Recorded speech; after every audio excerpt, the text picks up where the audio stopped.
Ate Faith, bilisan mo na. Ang bagal mong kumilos. Kapag umakyat dito si Mama, pagagalitan ka na nun. Sabi ng kakambal niyang si Hope. Bumuntong hininga si Faith. Nasa harap siya ng luma niyang laptop. Abala kasi siya sa pag-aasikaso ng scholarship na gusto niyang makuha. Yun na kasi ang last chance niya para makapag-aral sa kolehiyo. Kapag hindi niya pa nakuha yon, hindi niya na alam kung saan pupulutin ang kanyang future. Eto na nga, maliligo na ako. Tumayo agad si Faith at pumunta sa banyo. Bakit ba kasi ngayon mo pa napiling asikasuhin yung scholarship? Tanong pa ng kanyang kakambal. Sumagot siya kaagad. Alam mo namang maraming may kailangan ng scholarship grant ngayon. Paubusan ng slot.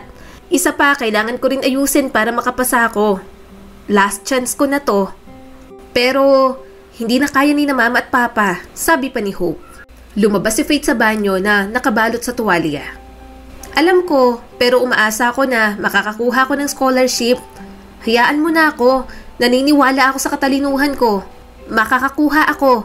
Hindi ako papayag na ganito na lang ako. Napailing si Hope. Mahabang proseso yan. Isa pa, hindi mo rin naman kaya ang gusto mong program. Interior design ang gusto mo, di ba? Bumagal si Faith sa pagbibihis. Oo, gusto ko yon, pero kung hindi para sa akin, maluwag kong tatanggapin yon. Ang mahalaga lang sa akin ngayon makapagtapos ng pag-aaral. Ayoko ng ganitong buhay, masyadong simple. Hindi ako susuko sa pangarap ko. Kapag may mga kamag-anak na nangmamaliit sa atin, mas lalong ayokong walang marating sa buhay. Yun talaga ang isa sa mga dahilan ni Faith. Ayaw niyang matapos ang buhay niyang wala man lang siyang naipagmamalaki sa mga epal niyang kamag-anak. Nasasaktan siya para sa kanyang mga magulang. Hindi deserve ng mga ito ang mga panghuhusgang ganoon. Dati naman talaga silang may kaya sa buhay. Naghirap lang ng malugi ang dating negosyo ng kanyang ama. Kaya ngayong naghihirap na sila at mas nakakaangat ang mga kamag-anak, sila ang tinatapak-tapakan na parang dumi ng kalabaw. Hindi maintindihan ni Faith kung bakit ganoon. Noong may kaya pa sila, ni minsan, hindi niya nakita o narinig ang kanyang mga magulang na manghamak ng kapwa. Kaya hindi niya alam kung para saan ang ginagawa ng kanilang mga kamag-anak. Naisip niyang baka sadyang puno lamang ng inggit ang puso ng mga ito. Ikaw, Hope, anong balak mo? Wala ka bang balak mag-college, ha? Tanong niya sa kakambal. Umiling naman ito. Wala, gusto kong matuto sa pagluluto. Alam mo ba, kukunin daw akong apprentice ni Ma'am Jane. Tuturuan daw nila ako based sa experience nila. Ang bait din ng anak niyang si Julie, tsaka ang galing magluto. Kaya hindi na ako mangangarap mag-college, Ate Faith. Hindi rin naman ako ganong katalinuhan. Sa ating dalawa, ikaw ang matalino at may potensyal. Kaya susuportahan na lang kita. Sa diskarte na lang ako. Sa experience ako, kukuha ng ikabubuhay ko. Napangiti si Faith. Gusto niya rin naman maging katulad ni Hope. Gusto niya rin maging easy-go-lucky sa lahat ng bagay. Pero hindi siya ganon. Mas mataas pang pangarap niya. Kumatok ang kanilang inang si Merlinda sa kwarto. Faith, Hope, bakit ang tagal niyo dyan? Oras na para maghanda para sa reunion. Ano ba? Kailangan na tayo roon. Hinihintay na kayo ng mga pinsan ninyo. Marami pa tayong gagawin sa kanila. Sumagot agad si Faith. Wait lang po, Mama. Nagbibihis lang ako. Bumuntong hininga si Hope. Sabi na kasing bilisan, Ate Faith. Nainip na tuloy si Mama. Napairap na lang siya. Makikipagplastikan lang naman tayo roon. Ayoko nga pumunta eh. Pero alam mong hindi pwede. Mas mabuti nang nandoon para hindi tayo pulutan ng chismis. Pagkatapos magbihis, pumunta na sila sa bahay ng kanilang tita. Pinatulong sila ng mama nila sa paghahanda ng mga pagkain. Kaya ayaw pumunta ni Faith sa mga ganoong klaseng okasyon. Itinuturing silang alila. Hindi karapat-dapat humarap sa mahalagang bisita. Akala niya ay family reunion iyon, pero mukhang naging handaan para lang i-flex ang kayabangan. Faith, Hope, halin na kayo. Kumain muna tayo. Sabi ng kanilang inang sa Merlinda. Agad naman siyang naghugas ng kamay. Nasaan po sina Papa at Kuya Zanjo? Ginuyan nito ang kinakain. Nasa labas. Tumutulong sa pagluluto ng ibang putahe. Sige na, kumain na kayo. Marami pa tayong gagawin. Tumabi sa kanya si Hope at inilapag sa lamesa ang fruit salad at sugpo. Pumuslit ako sa loob. Kumuha ko ng fruit salad at saka ito, sugpo. Nanlaki ang mga mata ni Faith. Baliw ka talaga. Hahanapin nila yan. Alam mo naman na sa mahalagang bisita lang yung ganyan. Tumawa ang kanyang kakambal. Okay lang yan. Hindi naman nila mapapansin. Saka hello, deserve natin to, no? Ginagawa nila tayong alila dito eh. Wala silang ambag sa mga pagkain doon, kaya sa paggawa na lang sila bumabawi. Gayunpaman, kung ituring sila, parang hindi ka mag-anak. Binalatan ni Hope ang sugpo para sa kanya. Napangiti si Faith. Napakasweet talaga ng kanyang kakambal. Simula mga bata pa lang, malapit na sila sa isa't isa. Parang ang hindi kayang mabuhay ng isa sa kanila kapag wala ang isa. Magiliw nang umiti si Faith. Salamat, Hope. Tumango naman ito. You're welcome, Ate Faith. Alam ko kung gaano mo ka-favorite ang sugpo. Kaya nang makita ko, pinilit ko talagang kunin. Mahina siyang tumawa. Masyado mo naman akong inaalala eh. Mas matanda ako sa'yo. Nang isang minuto, kambal tayo no. Kung anong meron ako, meron ka din dapat. Sabi nito sa kanya. Tiningnan niya itong mabuti. Napaka-thoughtful mo talaga, Hope. Swerte akong ikaw ang naging kakambal ko. Tumango naman ito. Pero mabuti na lang, Ate Faith, fraternal twins tayo. Kung magkamukha tayo, baka magkapalitan na tayo sa maraming bagay. Like, paano kapag nagkaroon tayo ng asawa pareho? Parang ang hirap na tititig ako sa kamukha ko. Mahinang tumawa si Faith. Sira, hindi ganun yon. Magkaiba rin naman tayo ng type sa lalaki. Isa pa, ayaw mong magkamukha tayo? Kung kamukha mo ko, edi mas okay. Kasi ibig sabihin, maganda ka. Pareho na lang silang nagtawanan. Kay Hope talaga siya malapit. Lahat na yata ng sikreto nila sa isa't isa, alam na nila pareho. Nang matapos ang okasyon, umuwi na rin sila sa bahay. Pagod silang lahat, kaya nakatulog na rin sila. Kinabukasan, bakasyon naman. Wala silang ginagawa kaya naglinis na lang sila ni Hope sa buong bahay.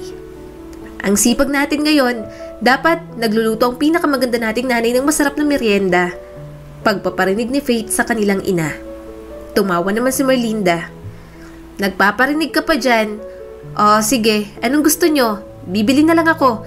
Tayo lang naman tatlong nandito sa bahay. Malambing na yumakap si Hope sa nanay nila. The best ka talaga, Mama. Pwede bang ibili mo na lang po kami ng halo-halo? Please, pa-request po ako ng maraming gatas. Thank you po. Habang abala sa pagkukulitan ng mga ito, abala pa rin si Faith sa paglilinis.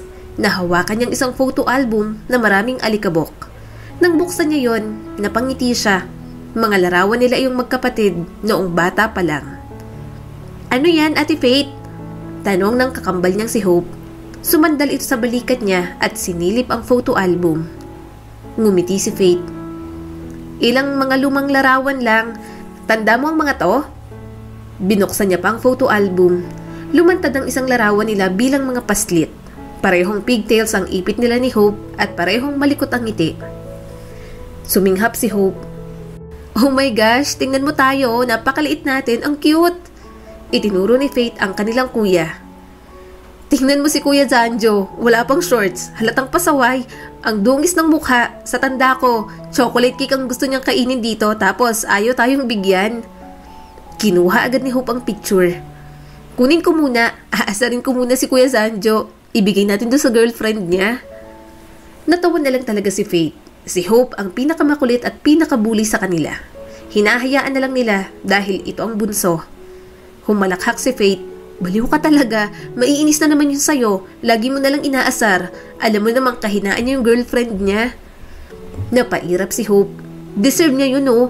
Lagi niya akong inuubusan ng pagkain. Palagi siyang matakaw. Tanda mo kung paano siya kumuha ng cookies doon sa bag ko dati.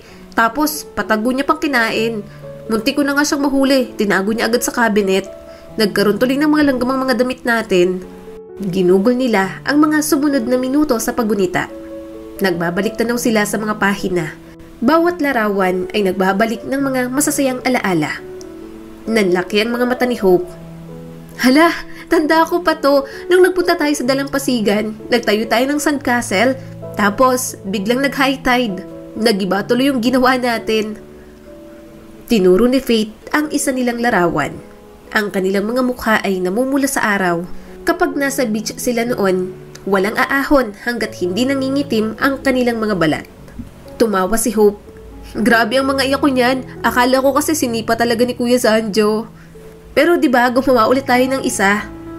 At sobrang saya natin nung araw na yan. Naalala kong sinabi mo sa akin na pakakasalan mo ang dagat dahil napakaganda. Muntik ka na nga naming iwan sa beach eh. Nakangiting sabi ni Faith. Humagikik si Hope. Nako, napaka-drama ko ng bata. Huwag mo nang ibalik ang kaartihan ko. Beach talagang paborito kong lugar sa mundo. Napakapayapa ng pakiramdam ko kapag nandun tayo. Kumunot ang noo ni Faith. May isa lang siyang napansin. Ni minsan, hindi niya pa nakita ang picture nila ni Hope noong mga sanggol pa sila. Mabuti pa ang kanyang kuya, mayroong ganon. Mama, wala po ba kaming pictures ng mga baby pa? Yung ilang buwan pa lang po kami ni Hope? Tanong niya kay Merlinda. Tumingin si Hope dito. Oo nga po mama, parang never pa po kami nakakita ng pictures namin ni Ate Faith na hindi bababa ng 1-year-old. Hindi agad nakasagot ang kanilang ina. Hindi ko na alam kung saan napunta. Baka kung saan lang napunta o naiwan sa dati nating bahay. Bumaha ang lungkot sa mga mata ni Faith. Sayang naman, mas maganda siguro kung kompleto lahat ng pictures namin ng kambal ko. Natahimik sila saglit. Pareho silang nanghinayang ni Hope sa magandang nakaraan. Isinara ni Faith ang album. Nagpatuloy na lang sila sa paglilinis. Tipid na napangiti si Faith. May isang bagay tungkol sa mga larawan. Mabuti na lang mahilig kumuha ng larawan si Papa. Ipinapaalala nila sa atin kung gaano katagal ang lumipas, kung gaano tayo lumago at nagbago. Tumango naman si Hope. Nababanaag sa mga mata nito ang magkahalong nostalgia at kasiyahan. Oo, pero may pinakamagandang part sa lahat ng to. Ang kaalamang kahit gaano pa tayo magbago, ang ating mga alaala at ang pagmamahal sa pinagsaluhan natin sa ating pamilya, mananatili pa rin hanggang dulo. Tumikhim ang kanilang ina. Lalabas lang ako, bibili lang ako ng merienda natin. Tapusin nyo na yung paglilinis nyo. Tumango naman sila ni Hope. Binilisan nila ang pagkilos. Nang matapos, naligo na rin si Faith bago ang kanyang kakambal. Nagpapatuyo siya ng buhok habang tinitingnan ang resulta kung saan siya nag-apply ng scholarship. Napakagatlabi si Faith. Rejected? Nangilid ang kanyang mga luha. Nawawalan na naman siya ng pag-asa. Pinunasan niya agad ang tumulong luha. Hindi dapat makita ng kanyang pamilyang nasasaktan siya. Hindi ako susuko. Meron pa to. Mag-a-apply pa ako. May nakalaan pa para sa akin. Mahinang sabi niya na lang sa sarili. Ate, okay ka lang? Tanong sa kanya ni Hope. Parang switch ng bomba ang tanong na iyon ng kanyang kakambal. Biglang sumabog ang lahat ng emosyon ni Faith. Namalayan niya na lang na umiiyak siya sa harap nito. Hindi mapigilan ni Faith ang mapahikbi. Hindi ako makapaniwala na hindi ako nakapasa sa scholarship. Nag-aaral naman ako ng mabuti. Matalino naman ako. Maganda ang grades ko. Bakit hindi ako ang isa sa mga napili? Hinaplos ni Hope ang kanyang likod. Alam ko, Ate Faith, matalino ka. Okay lang ma-disappoint. Huwag kang mawala ng pag-asa. Gusto ko talagang mag-college. Buong buhay ko pinangarap ko to. Pero sa kabila ng mga pangarap ko, ayaw ko na rin bigyan ng problema sina Mama at Papa. Mahal pa ang gusto kong program. Alam ko rin naman kasing hindi nila ako kayang pag-aralin ngayon. Nag-aaral pa rin si Kuya Zanjo. Huminga ng malalim si Hope. May ibang paraan pa naman eh. Kapag may trabaho na ako, tutulungan kita sa tuition fee mo. Ang ipapasahod sa akin ni Ma'am Jane sa restaurant, ibibigay ko sa'yo. Magtulungan tayo para sa pangarap mo, ha? Umiling agad si Faith. Nakakahiya sa'yo. Hindi ko hahayaan yan. Magtrabaho ka para sa sarili mo, huwag sa ibang tao. Lumambot ang ekspresyon sa mukha ni Hope. Ano naman, magkapatid tayo. Kambal pa. Naiintindihan ko ang gusto mo. Hindi mo kailangang sumuko sa pangarap mo. Sabi ko naman sa'yo, di ba? Palagi mo kong kakampi, Ate Faith. Napangiti siya. Salamat, Hope. Huwag mong sasabihin kina Mama at Papa na umiyak ako ng ganito, ha? Siguradong madidisappoint ang mga yon sa mga sarili nila. Niyakap ni Faith si Hope. Napakaswerte niyang ito ang kanyang kakambal. Sa kanilang dalawa, kahit mas makulit si Hope, mas matatag naman ang loob nito kumpara sa kanya. Lumipas ang mga araw. Nagsimula na si Hope bilang maging apprentice ng amo nito sa restaurant. Samantalang si Faith naman, abala pa rin sa paghahanap ng scholarship. Hindi siya pwedeng sumuko, lalo na at may susuporta na sa kanya. Bakit naglilinis ka, Mama? Sinong darating? Tanong niya kay Merlinda. Nako, ang ninang nyo. Galing Canada yon, uuwi na. First time kayong makikitang kambal. Siguradong may mga pasalubong sirog sa inyo. Mga baby pa kayo nang huling makita. Nakangiting sabi pa nito. Napangiti na rin naman si Faith. Masaya siya kapag nananabik ang kanyang nanay sa isang tao. Simula nang maghirap ang pamilya nila, hindi niya na ito makitang sumasama sa mga dating kaibigan. Nang sumapit ang hapon, dumating na rin ang kanilang ninang. Pareho nilang inabangan ni Hope sa sala ang kanilang ninang Rose. Bumukas ang pinto, tumambad ang isang nakangiting babae na sosyal ang postura. Niyakap sila nito. Ang laki nyo na at ang gaganda pa. Grabe! Tumawa si Merlinda. Siyempre, mana sa akin ang mga yan. Humagikhik si Hope. Hindi na kami maliit ninang Rose. Baka mamaya, buntis na po kami ni Ate Faith. Pwede na nga po kaming bumuo ng pamilya. Sinamaan agad ni Merlinda ng tingin si Hope. Natawa na lang si Faith. Hindi talaga maganda magbiro ang kanyang kakambal. Umawang ang bibig ng kanilang ninang. Mukhang magnininang pa yata ako sa kasal. Natawa naman si Faith. Hindi po ninang Rose, nagjo-joke lang po itong si Hope. Wala pa nga po sa isip namin ang magkaroon ng boyfriend. Palihim na kinurot ni Merlinda ang tagiliran ni Hope. Wala talagang makakatalo sa kakulitan ng kanyang kakambal. Hindi matatapos ang araw na hindi napipiko ng isang tao rito. Bahagyang napawi ang ngiti ng kanilang ninang. Wait, akala ko identical twins kayo. Hindi kayo magkamukha? Nagpalitan ng pagtataka sina Faith at Hope. Sakalang niya napansing hindi nga talaga sila magkamukha ng kanyang kakambal. Kapag nasa labas nga sila, hindi naiisip ng mga taong kambal silang dalawa. Nakuha pang magbiro ng kanyang kakambal. Identical? Hindi po kami magkamukha kasi mas maganda po ako kay Ate Faith. Fraternal twins po talaga kami. Ang kanilang ina na nakatayo sa tabi nila, tumawa rin. Rose, naging abala ka sa sarili mong pamilya at trabaho. Marami ka na sigurong naririnig na pinaghalo-halong kwento. Hindi namin sinabi na identical twins sila. Medyo naguluhan pa ang kanilang ninang. Oh, tama. Baka nga ganun lang. Kaya lang, hindi ko pa talaga nakita sa personal kaya nasabi ko yon. Ang alam ko kasi talaga, identical twins sila. Tipong malilito akong alamin kung sino si Hope at si Faith. Pero ayos na yon. Pareho naman kayong may kanya-kanyang ganda. Bahagyang lumapit si Faith sa kanyang ninang. Mabuti at nakilala ka na po namin sa wakas, Ninang Rose. Natutuwa po kaming nandito ka. Mahigpit silang niyakap ni Rose. Gayunpaman, hindi mawala sa isip ni Faith ang sinabi ng kanilang ninang. Iniisip niya kung paano nito nasabing identical twin sila ni Hope. Hindi naman yon ang unang beses na narinig niya iyon sa ibang tao. Kahit ang mga kamag-anak nila, inakalang identical twin sila. Sakitin pa nga raw noon si Hope at laging nasusugod sa ospital. Isinawalang bahala na lang niya iyon. Marahil, inakala lamang iyon ng mga tao. Hindi rin kasi talaga sila pinapalabas noon ang kanilang mga magulang noong mga bata pa. Hindi ka ba nagtataka, Hope? Tanong ni Faith nang makahiga na sila sa kama. Napalingon ito sa kanya.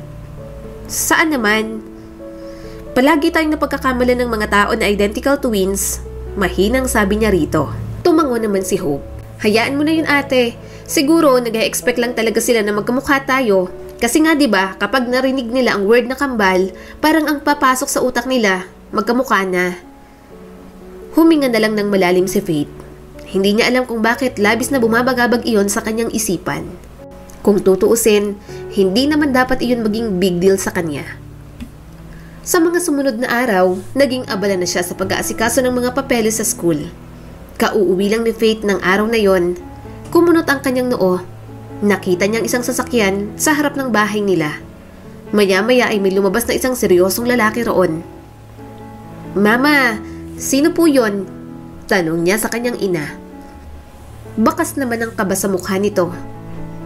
O wala, dati lang empleyado ng papa mo? Tumango na lang siya. Kaya lang, napansin niya na parang balisa ang kanyang ina. Tahimik ito at halatang hindi mapakali.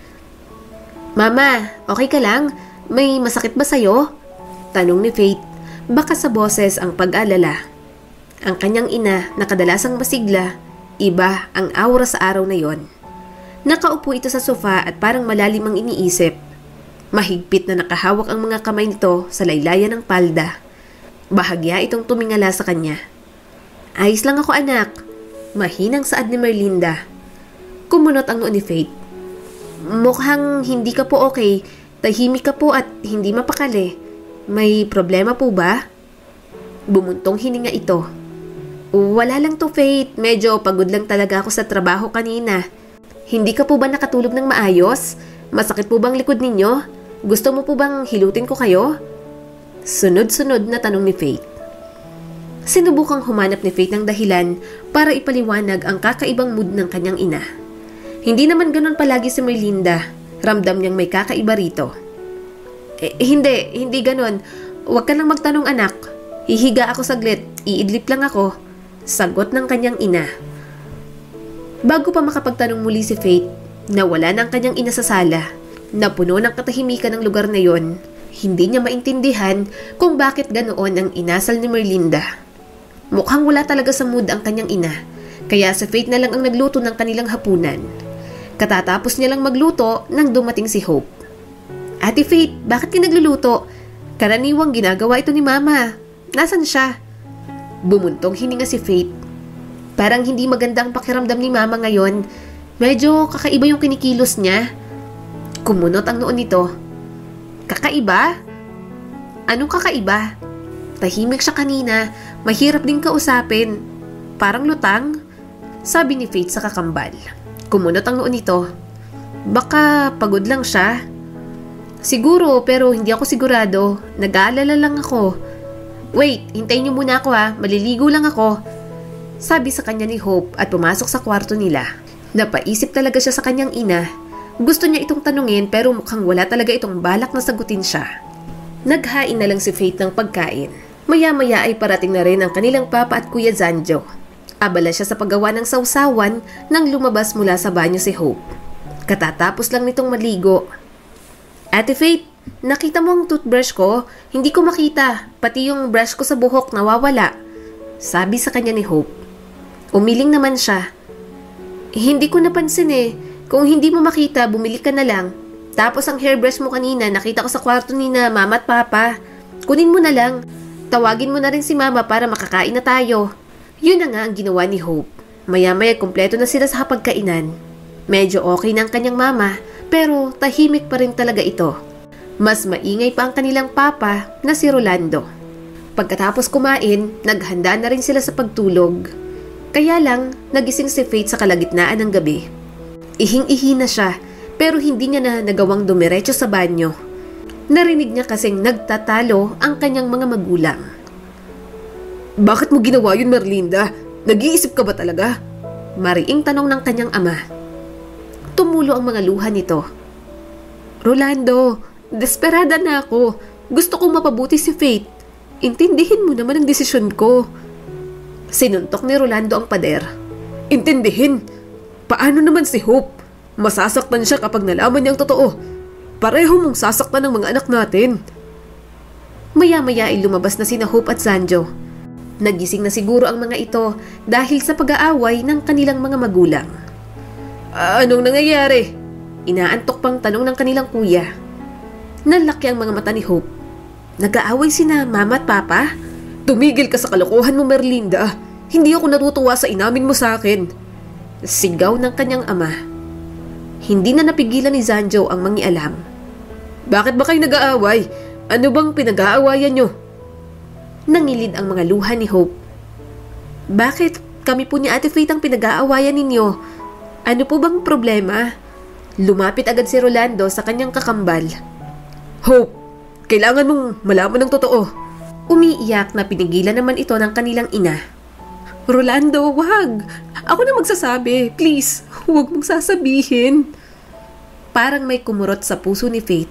Ayaw niyang makitang umiiyak ng ganon ang kanyang mga magulang. Hindi niya maintindihan kung bakit nag-aaway ang mga ito. Hindi na napigilan ni Faith ang sarili. Ano bang totoo ang sinasabi ni Papa? Bakit kami ng kakambal ko pinag-aawayan ninyo? Hindi kayo magkakambal. Sigaw ng kanyang ina. Dumaan ang katahimikan sa pagitan nilang lahat. Hindi niya maproseso sa kanyang utak ang sinabi ni Merlinda. Tila kay hirap paniwalaan ang mga salita nito ng mga sandaling iyon. Mama, ano po bang sinasabi niyo? Magkakambal kami ni Ate Faith. Nanginginig ang boses na sabi ni Hope. Umiling ang kanyang mama. Hindi ka namin tunay na anak, Faith. Merlinda! Malakas na sigaw ng kanilang ama. Umiling naman ito at matamang tumingin sa kanya.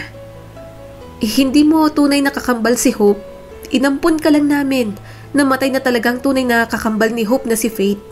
Bakas ang pagtutol sa mukha ni Hope. Ano po bang sinasabi mo, Mama? Kung joke po ito, hindi po nakakatuwa. Kapatid po namin si Ate Faith. Bakit niyo po sasabihing inampun lang siya at hindi ko totoong kakambal? Tiningnan niyang mabuti ang kanyang ina. Ano po bang ibig mong sabihin? Paanong hindi kami tunay na magkakambal ni Hope at hindi mo ako tunay na anak? Sabay po kaming pinanganak, di ba? Mama, bakit niyo po ba sinasabi to ngayon? Lumingon siya sa kanyang ama. Papa, ano po yun? Umiwas naman ito ng tingin. Hindi nagsalita si Rolando. Mas lalong nadudurog ang kanyang puso sa inilalahad na katotohanan ng mga ito. Tuluyang napahikbi si Merlinda. Dahil hinahanap ka na ng totoo mong ina, hindi namin ginustong itago ito sa'yo. Pero sobra kaming nagluksa sa pagkamatay ng totoong kakambal ni Hope. Nung inabandon ka sa ospital nung ilang buwan ka pa lang, inampon ka namin. Nagpasya kami na palakihin ka bilang sarili naming anak. Pakiramdam namin noon, ikaw ang pumalit sa namatay naming anak. Patawarin mo kami, Faith, kung itinago namin sa'yo at sa mga kapatid mo ang totoo. Gusto ko lang naman kasing magkaroon ka ng magandang buhay. Nung may kaya pang pamilya natin, tumulo ang kanyang mga luha. Ni hindi niya naisip na hindi siya tunay na anak ng mga ito. Nahihirapan siyang tanggapin yon. Hindi sila magkamukha, pero kahawig niya ang kakambal niya. Kaya, papaanong magiging ampun lang siya? Umiling si Faith. Bakit hindi niyo po sinabi sa akin ng maaga? Pakiramdam ko, naging kasinungalingan ng buong buhay ko. Galit na galit si Hope. Hindi lang kayo kay Ate Faith nagtago ng sikreto. Pati sa amin ni Kuya Zanjo, hindi niyo sinabi ang totoo. Sinapon ni Merlinda ang kanyang bibig. Gusto lang namin noon ng inyong papa na hindi ninyo maisip na may iba sa inyo. Kasi, para sa amin, tunay naming anak si Faith. Marahang hinawakan ni Merlinda ang kanyang kamay. I'm sorry, Faith. Gusto kong sabihin sa'yo pero natatakot ako sa magiging reaksyon mo. Nais kong malaman mo na sa kabila ng lahat, noon pa man ay mahal na mahal kita higit sa ano pa man. Para sa akin, anak kita. Pero hinahanap ka na ng mga magulang mo. Hindi kita pwedeng angkinin kung hindi ka naman sa akin ang galing. Tumulo ang mga luha ni Hope. Ang sama-sama nyo? Nagawa nyo sa akin yon? Kakambal ko si Faith. Hindi nyo man lang din sinabi sa akin ng totoo. Hindi ko pa rin maintindihan kung bakit kailangan yung ibigay sa kanyang identity ni Faith. Para nyo na rin binastos ang alaala ng totoong kakambal ko. Hinawakan ni Merlinda si Hope. Nais namin na lumaki kayong dalawa bilang magkapatid. Intindihin mo sana kami. Naging daan din namin iyon ni Rolando para makalimutan ang nangyari sa totoo mong kakambal. Sana mapatawad niyo ako ni Faith sa hindi ko pagsabi sa inyong magkakapatid. Pero, hinahanap ka na ng tunay mong mga magulang, Faith. Gusto kanyang kunin. Mayaman siya at kayang ibigay ang nararapat na buhay para sa'yo. Hindi. Walang aalis sa bahay na to. Kakambal ko si Ate Faith. Pamilya natin siya kaya dito lang siya. Sigaw pa ni Hope. Umiiyak na umalis ng bahay si Hope. Kung may mabilis mang magtampo sa kanilang magkakapatid, si Hope iyon. Kung gaano kahirap kay Faith na tanggapin na isa lamang siyang ampon, ganoon din kahirap para kay Hope na malamang hindi naman pala siya ang totoong kakambal nito. Nang gabing iyon, hinanap ni Faith si Hope. Alam niyang masama rin ang loob nito.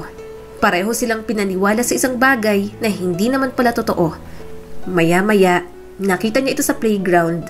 Nakaupo ito sa swing habang tahimik na umiiyak. Huminga siya ng malalim. Hope? Pinunasan ito ang mga luha. Bakit ka sumunod dito? Namungay ang mga mata ni Faith. Bakit ka umalis? Bakit ka tumakbo? Anong oras na? Paano kapag napahamak ka? Hindi pwede. Bulong ni Hope, bahagya pang nanginginig ang boses. Nalungkot si Faith. Wala ang mga mata nitong madalas na nagniningning sa kalokohan. Tila nabalot ng unos ang pagkatao ng kanyang itinuring na kakambal. Hope! Simula ni Faith, may halong simpati ang boses. Alam kong mahirap itong tanggapin, Mahirap din para sa akin.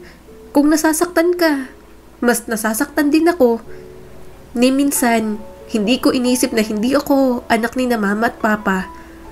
Akala ko nagmana lang ako kay lolo, kaya hindi natin sila kahawig. Hindi pala ganun yun. Sa ating dalawa, ako palang hindi totoong anak. Desperadong umiling si Hope. Hindi, nagsisinungaling lang sila. Baka joke lang to lahat.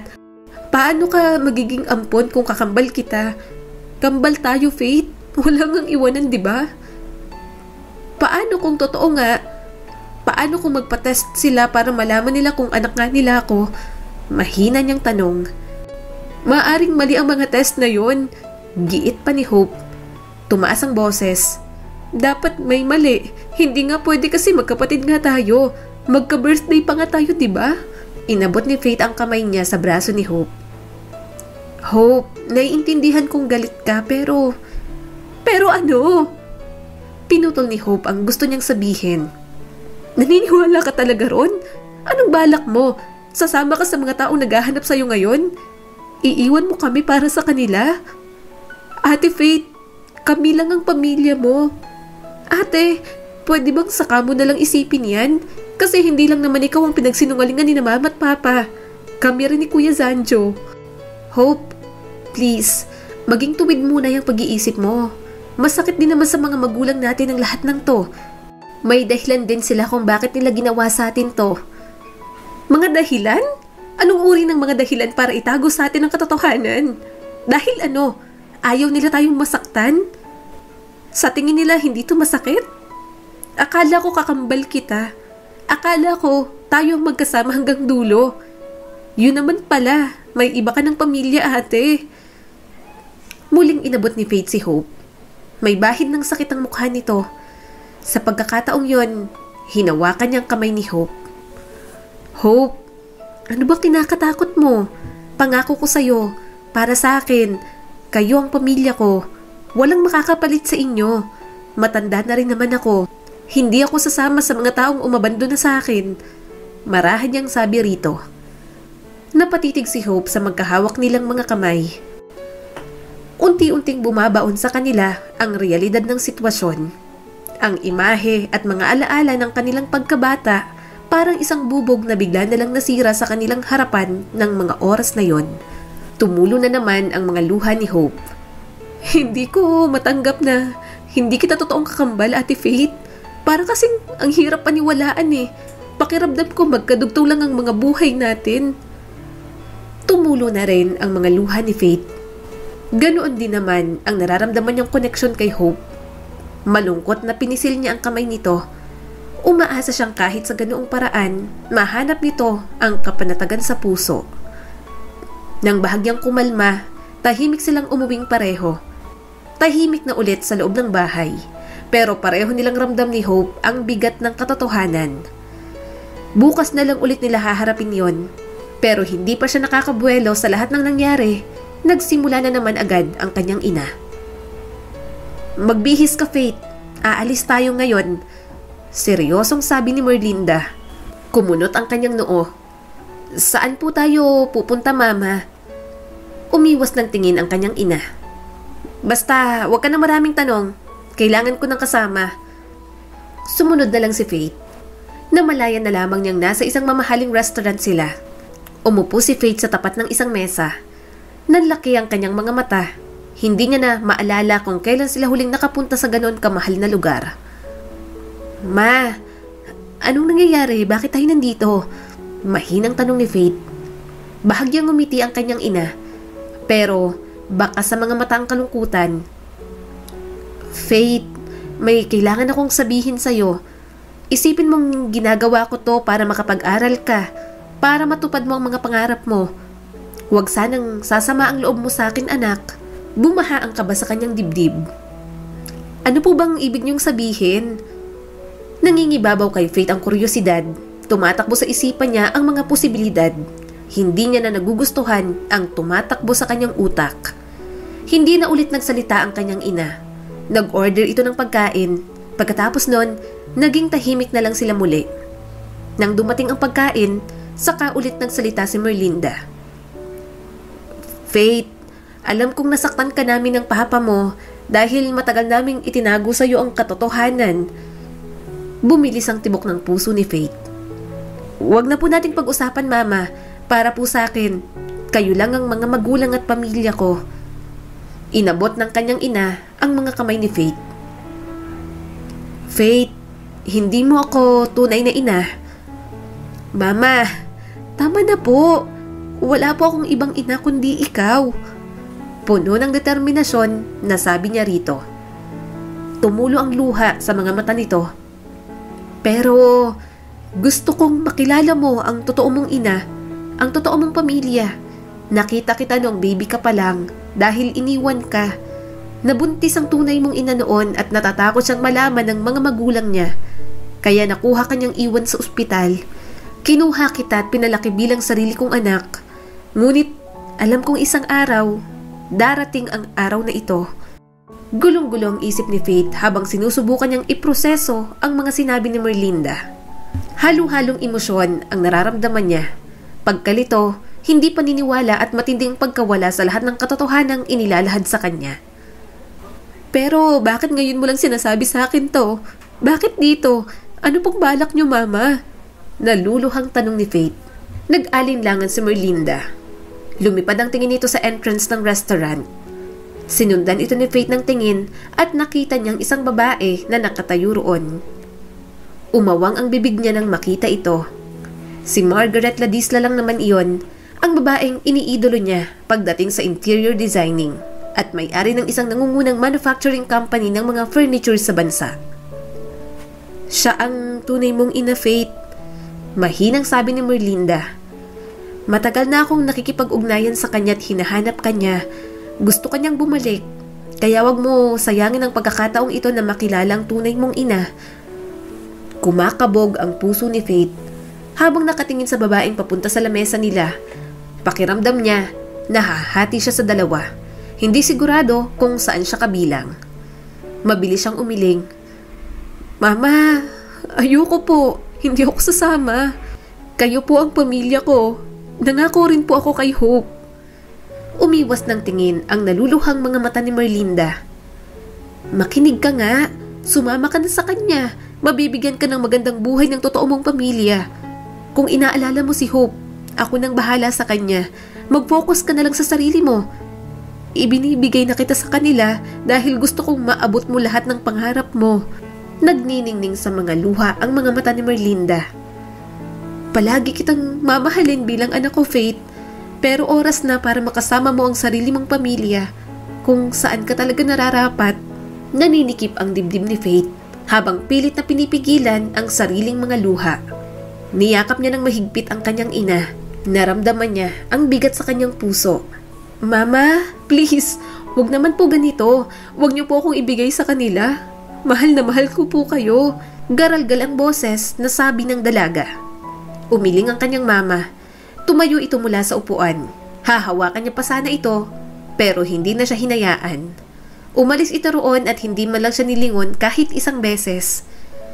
Nang maghiwalay sila, humarap si Faith sa babaeng nasa entrance. Ang tunay niyang ina. May halong takot at pananabik. Lumapit ito sa kanya. Anak? Faith? Nangingilid ang mga luhang sabi nito. Bakit mo ko inabandona? Anong klase kang ina? Tapos ngayon, babawiin mo ko na parang wala lang? Sumbat niya rito. Umiling si Margaret. Hindi ko naman talaga gustong gawin yon. Takot na takot lang ako noon, anak. Hindi ko alam kung paano kita poprotektahan. Lumapit ito at niyakap siya ng mahigpit. Sana bigyan mo ako ng pagkakataong makabawi sa'yo. Hayaan mo ako sa buhay mo. Tumulo ang mga luha ni Faith. Batid niyang simula ng araw na yon, kailangan niya nang simulan ang panibagong kabanata ng kanyang buhay. At habang hawak niya ang kamay ng kanyang tunay na ina, hindi niya maiwasang makaramdam ng kislap ng pag-asa sa kinabukasan. Kahit na nagpaalam na siya sa babaeng nagpalaki sa kanya at pamilyang hindi na rin naman siya itinuring na iba. Nakatayo si Faith sa pintuan ng malawak na mansyon ni Margaret. Nanlalaki ang mga mata niya. Hindi siya makapaniwala sa yaman na mayroon ang kanyang tunay na ina. Ang mga sahig na gawa sa marmol, kumikinang sa ilalim ng mga kristal ng chandelier. Malaking kaibahan iyon sa simpleng tahanan na tinirhan niya sa kanyang buong buhay. Paano mo po nalamang ako ang anak mo? Tanong ni Faith. Huminga ng malalim si Margaret. Nag-hire ako ng private investigator at sinabi niya sa akin na kina Merlinda at Rolando ka napunta. Napatunayan kong ikaw ang anak ko nang humingi ako ng samples galing sa'yo sa tulong ni Merlinda. Nag-match tayo. Alam kong mali na hindi kami nagpaalam sa'yo. Pero gusto ko rin kasing makasigurado nang walang may umaasang tao. Pinaghalong pangamba at pag-asa ang bumaha sa mukha ni Margaret. Alam kong nabibigla ka sa mga nangyayari, Faith. Pero please, pumasok ka. Eto na ang iyong tahanan ngayon. Nag-alinlangan si Faith. Nakaramdam siya ng pagkahilo sa sobrang laki ng lugar. Hindi ko po alam kung anong mararamdaman ko. Napakaganda po lahat ng mayroon sa bahay mo. Magiliw na ngumiti si Margaret. Humakbang para yakapin siya. Naririto ka anak. Sa'yo rin ang lahat ng nandito. Bahay mo rin ito. Dinala siya ni Margaret sa isang silid. Ang mga dingding ay nilagyan ng mga istante. Nandun ang hilera ng mga hanay ng sapatos, damit, handbag ng mga sikat na designer. Nalaki ang mga mata ni Faith nang makita niyang mga yon. Pakiramdam niya, napadpad siya sa isang butik. Alam kong marami ito, mahinang sabi ni Margaret.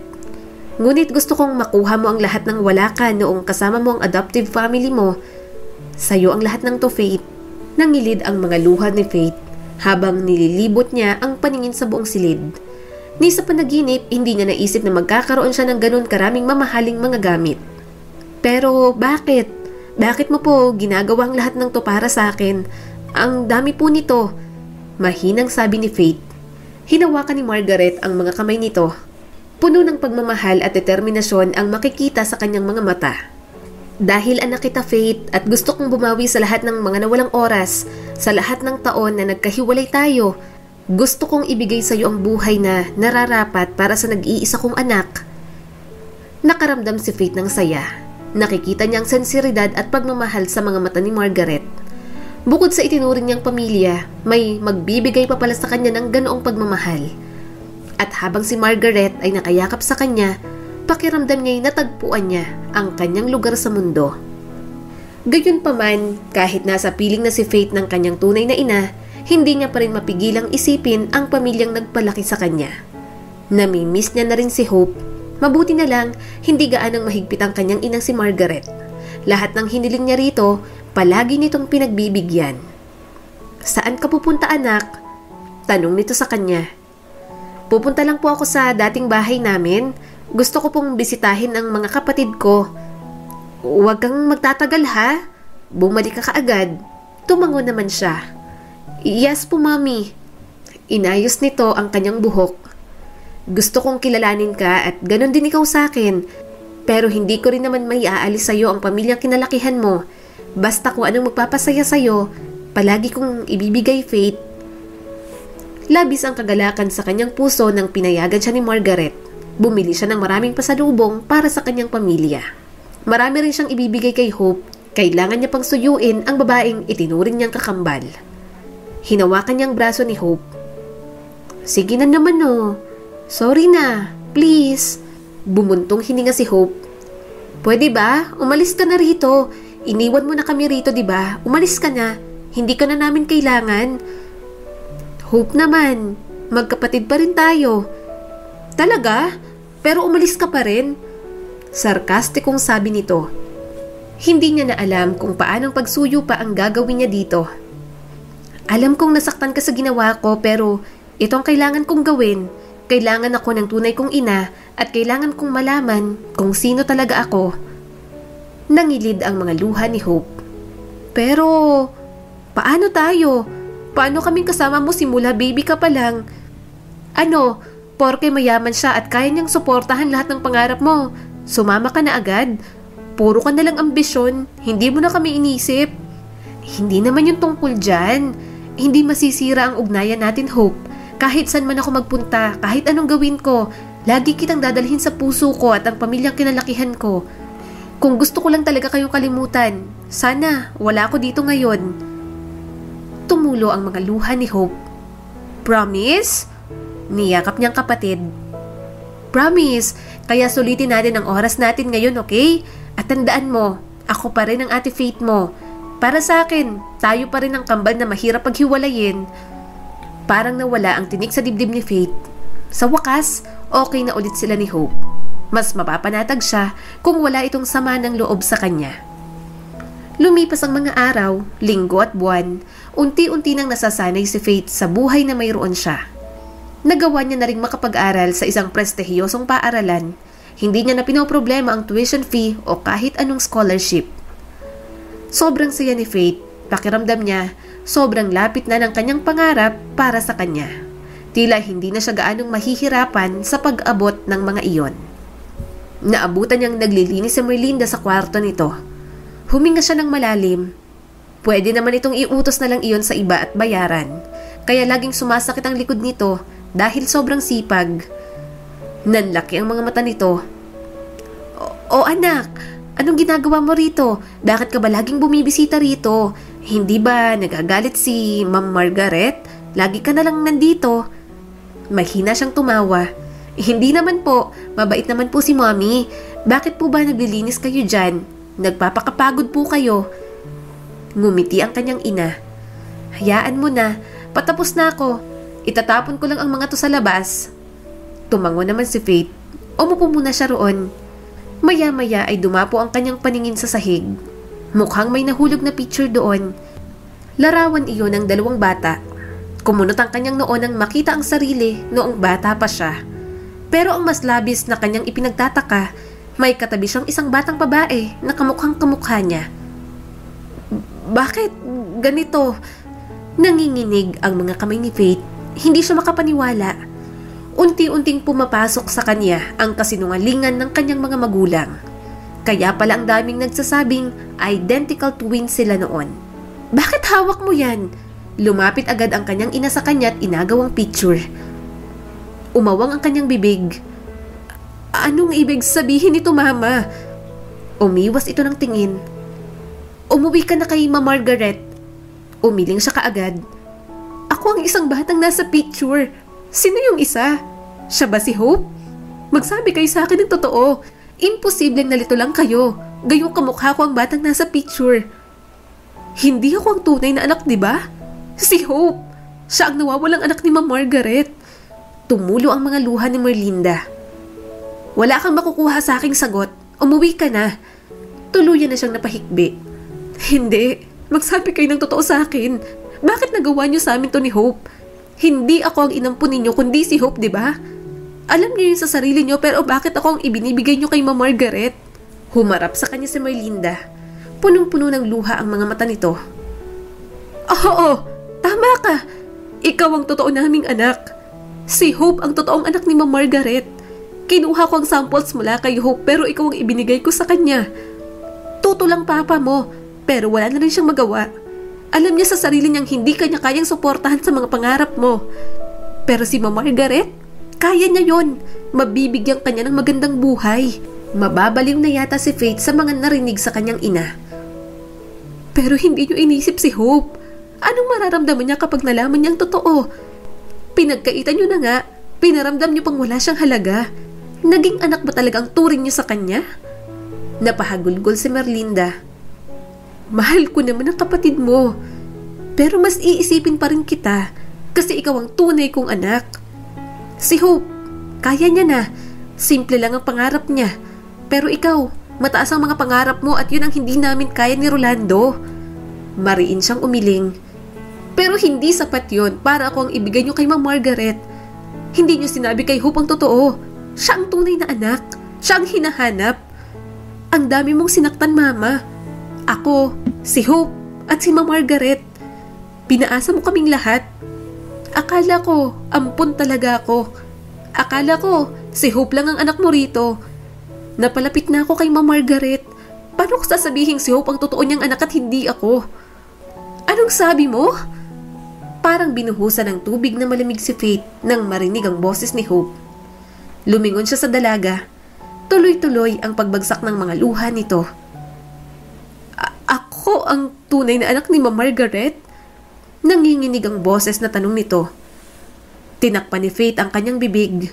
Sobrang tindi ng bawat hikbing pinakakawalan niya. Hindi na siya makahinga ng maayos. Naninikip ang kanyang dibdib sa sobrang sakit. Anak! Tumaas ang boses ni Hope. Huwag mo akong tawaging anak! Niloko niyo ako! Narinig ko lahat! All this time, akala ko ako ang tunay na anak ninyo. Iniisip ko, baka sobrang mahal niyo lang talaga ako kaya niyo nagawa yun. Pero hindi. Mas mahal niyo si Ate Faith. Hindi niyo iniisip ang nararamdaman ko. Umiling ang kanyang ina. Lumuhod ito sa harap ni Hope. Sorry anak. Mahal ka namin ng papa mo. Huwag mong isipin yan. Pero umatras ito. Nasasaktan siya para rito. Hindi niya gustong mangyari yon. Pero pakiramdam ni Faith, malaki ang ambag niya sa kasalanang iyon. Marahas na lumapit sa kanya si Hope. Binato nito ang bag na hawak niya. Pilit din itong pinapahubad sa kanya ang lahat ng kanyang suot. Alisin mo yan. Hindi yan sa'yo lahat. Inaangkin mo ang buhay na hindi para sa'yo. Galit na sigaw ni Hope sa kanya. Nanghihina siya sa ginagawa nito. Hope, hindi ko rin alam. Itinulak siya ni Hope at sumigaw. Anong klase kayong mga tao? Minahal niyo ba talaga ako? Makasarili kayo. Parang hindi kayo ang mga taong tinuring kong pamilya. Kung sinabi niyo sa akin ng totoo, sa tingin niyo ba kakalimutan ko kayo? Ni hindi niyo inisip na baka pwede kitang matulungan. Pero hindi. Nagawa niyo akong lukohin. Nagawa niyo lukohin ng babaeng totoo ko palang nanay. Ano, Ate Faith, masarap ba? Masarap bang humiga sa malambot na kama? Mamuhay sa marangyang pamumuhay? Makasarili kayo? Gusto niya itong hawakan pero ayaw namang magpahawak sa kanya. Hope, sorry. Hindi ko alam. Anong totoo sa inyo? Puno ng hinanakit na tanong ni Hope. Tumakbo ito palabas. Kahit nanghihina, hinabol niya ito. Hindi pwedeng pabayaan ni Faith na galit ito sa kanya. Kailangan niyang itama lahat ng pagkakamali ng kanyang mga magulang. Kailangan niyang bumawi kay Hope. Mabilis na tumakbo ang dalaga. Nanlaki ang mga mata niya nang makitang wala itong pakialam sa mga dumaraang sasakyan. Sumigaw siya pero hindi man lang ito lumingon. Suminghap siya nang bigla na lamang itong mabangga ng isang sasakyan. Nanlabo ang kanyang mga mata dahil sa mga luha. Hindi niya kayang tingnan si Hope. Nababalot ng pulang likido ang buong katawan nito. Namalayan niya na lang na nasa ospital na siya. Dumating na rin ang mga magulang niya at si Margaret. Nang makita siya ni Margaret, mabilis itong yumakap sa kanya. Nag-guilty siya agad. Anong nangyari? Tanong nito sa kanya. Kumawala agad siya sa yakap nito. Hindi niya kayang tumagal. Umiwas si Faith ng tingin. Ilang sandali pa lumabas na ang doktor. Maraming nawalang dugo sa pasyente. Wala na kaming stock sa blood bank ng dugong magmamatch sa kanya. Type AB siya. Sinong pwedeng mag-donate ng dugo? Type AB po ako. Sagot naman ni Margaret at napatingin sa mga magulang ni Faith. Pero sila po ang mga magulang. So, kamatch po nila si Hope. Umiling agad si Faith. Mami, please po, mag-donate po kayo ng dugo kay Hope. Saka ko na lang po ipapaliwanag ang lahat kapag stable na po ang kapatid ko. Kumunot ang noo ni Margaret pero sumang-ayon din naman ito. Habang nasa waiting area, sobrang kaba ang nananahan sa kanyang dibdib. Kailangan niya nang sabihin ng katotohanan. Kailangan niyang itama ang pagkakamali ng kanyang mga magulang. Ma'am Margaret, nagsalubong ang mga kilay nito. Bakit yan ang tawag mo sa akin? Napayuko si Faith. May kailangan po akong ipagtapat sa'yo. Tungkol po ito kay Hope.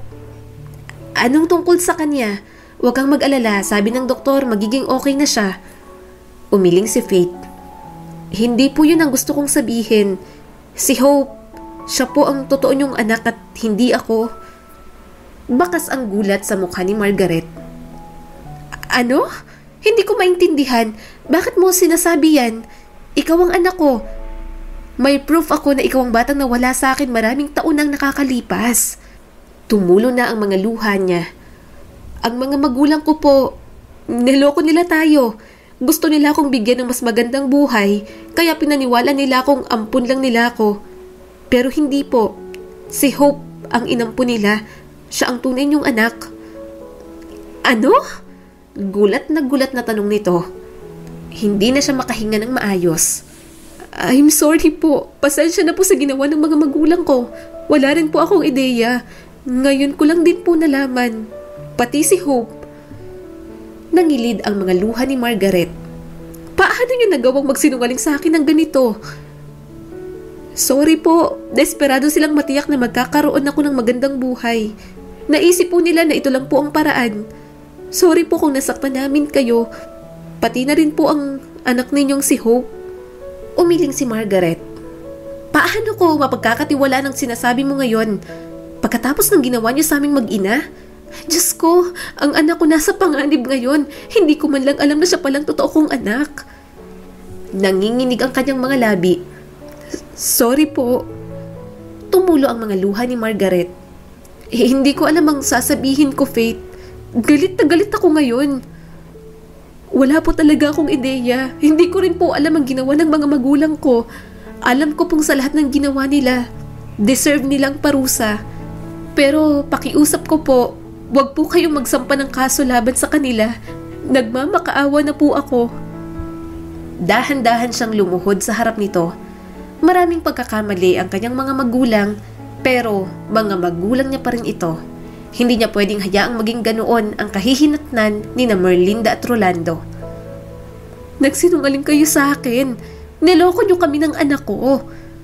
Tumulo na ang mga luha ni Margaret. Mas lalo pa siyang nagmakaawa. Please po, maawa na po kayo sa amin. Alam ko pong hindi mabubura ng kasalanan namin ito, pero maniwala po kayo o sa hindi. Minahal po namin si Hope na parang tunay naming pamilya. Para sa amin siya ang pinakamakulit at pinakamasayahing bunso. Kaya parang awa niyo na po. Nakikiusap po ako. Hayaan niyo na lang po ang mga magulang ko. Promise po, hindi na po kami manggugulo. Lalayo na po kami kay Hope. Parang awa niyo na po, Ma'am Margaret. Mabilis na lumipas ang 5 taon.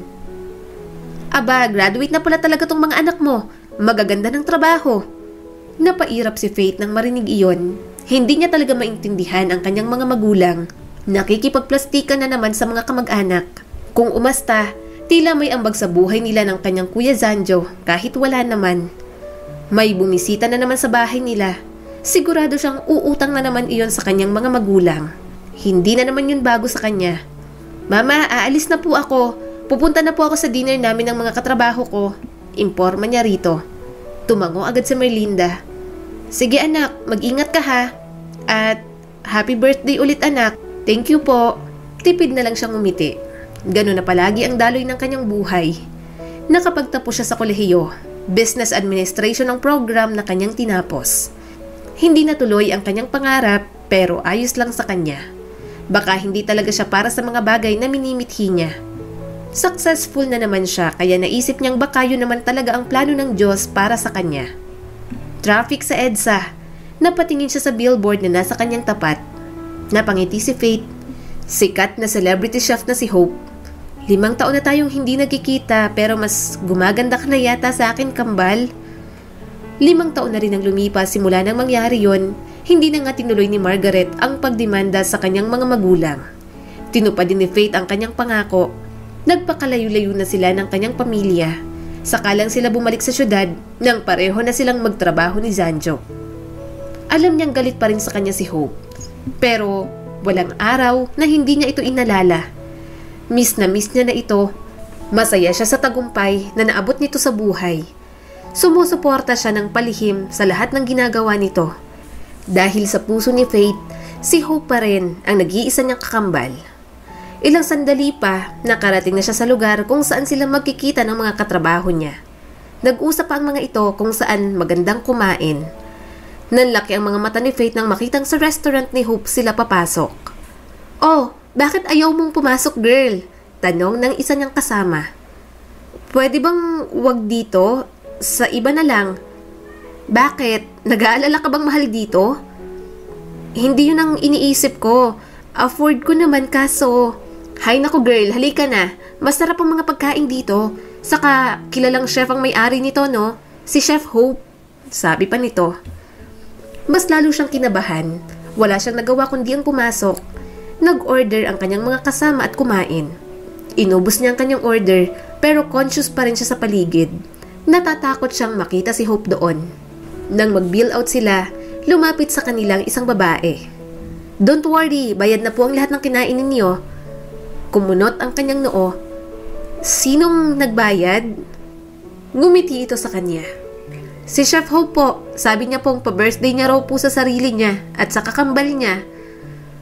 Hindi niya napigilan ang kanyang mga luha. Nagtaka ang kanyang mga kasama pero hindi niya talaga mapigilan ang kanyang sarili. Sumabog na talagang emosyon niya. Miss niya na si Hope. May umakap sa kanya mula sa likuran. "I miss you, Ate Faith." Tumayo siya at mas niyakap ito. "Happy birthday din, kambal. Miss na kita. Sorry sa lahat, Hope." Tumawa naman ito. Miss na din kita. Matagal na kitang napatawad at ang mga magulang natin." Halos araw-araw siyang nananalangin. Palagi niyang hinihiling na mahanap ni Hope ang pagpapatawad. At hindi siya binigo ng Diyos. Hinayaan siyang mayakap at makasamang muli ang itinuturing niyang kakambal na si Hope. Muli, ito po si Skylar Guro at sana may bago na naman kayong natutunan sa kwento natin ngayon. Maraming salamat po.